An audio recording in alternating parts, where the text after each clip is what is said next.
Hadisle ilgilidir. Buradaki eserin isminden baktığımızda Gurerul Akbar ve Durerul Eş'ar Теология факультетинде бул күн өзгөчө болду. Анткени Түркиядан келген диний алым Мехмет Саид Топрак студенттерге 10-кылымда Ош шаарында туулуп өскөн диний алым Осмон Али Сраждин Ал-Оши тууралуу айтып берди. Кезинде ушул аймакта илим кылып, мусулмандарга кызмат көрсөтүп өткөн Оши тууралуу маалыматты изилдеген окумуштуу өзүнүн докторлук диссертациясында жактап чыккан. Учурдан пайдаланган окуу жайдын жетекчилиги жаңы маалыматтар менен студенттерди тааныштырууну туура көргөн.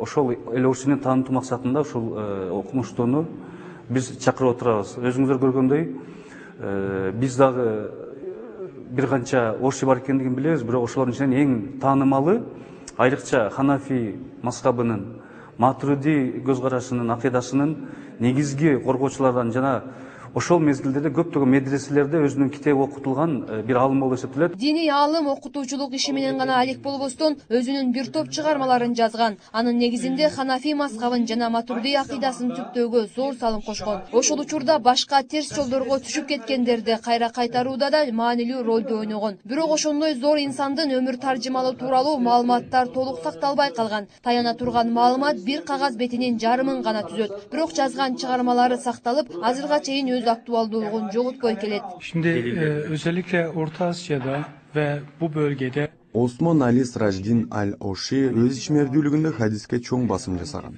5000 хадис болсо, жалпы коомчулукка түшүнүктүү болуш үчүн 1000 хадиске чүргөн. Андан да жеңилирээк болуш үчүн хадистерди 100 тематикага бөлгөн. Илимий тилде жазылган маалыматтарды жеңилдетип, жалпак тил менен жазып чыккан. Эми болсо Түркия Диният фонду Ошинин 2 томдук китебин түрк жана кыргыз тилинде басып чыгарууну көздөп жатышат.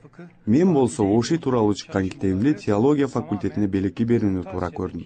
Hanefi ve Аталган факультетте мезгили менен чоң аалымдардын катышуусунда конференциялар болуп турат. Студенттердин билимин жогорулатуу максатында уюштурулган жыйындар жаштарга өз жемишин бергендей. Мындай конференциялардын тез-тезден болуп турушу жакшы деген ушул факультеттин студенти Убайдулла Махмутбек уулу конференциядан алган маалыматты китептерден таппайбыз дейт. Азыр бул Сраждин Ал-Оши деп биз алым деп айтканыбыз менен бул алым жөнүндө маалымат жок. Азыр бул жакта айтып кеткендей, бул жарым бет эле маалымат бар да, буну ушулга чейин эч ким изилдебеген, изилдеп чыкпаган да. Биринчи жолу изилдеп маалымат топтогон киши ушул болуп атат да. Биз китептен муну окуп ала албайбыз да, ошон үчүн конференцияга келип отурабыз. Сраждин Ал-Оши өз чыгармаларында фыкых, акыйда маселелерине да көп көңүл бурган. Бирок ал жазган чыгармалардын бир тобу бүгүнкү күнгө чейин кыргыз тилине которулбай келиши, дин чөйрөсүндө чоң көйгөй. Негизинен буга чейин Турцияда биздин ошо Кыргызстанда же болбосо Орто Азиядагы алымдар жөнүндө изилдөөлөр көп эле болуп келген. Бирок аларды кыргызча которуу же болбосо аларды системалуу түшүндүрүү Кыргызстанда жакшы деңгээлде эмес. Буюрса, мындан кийин дин таануучулар, изилдөөчүлөр ошо биздин мусулмандарды өздөрүнүн алымдары менен тааныштырат деп үмүттөнөбүз.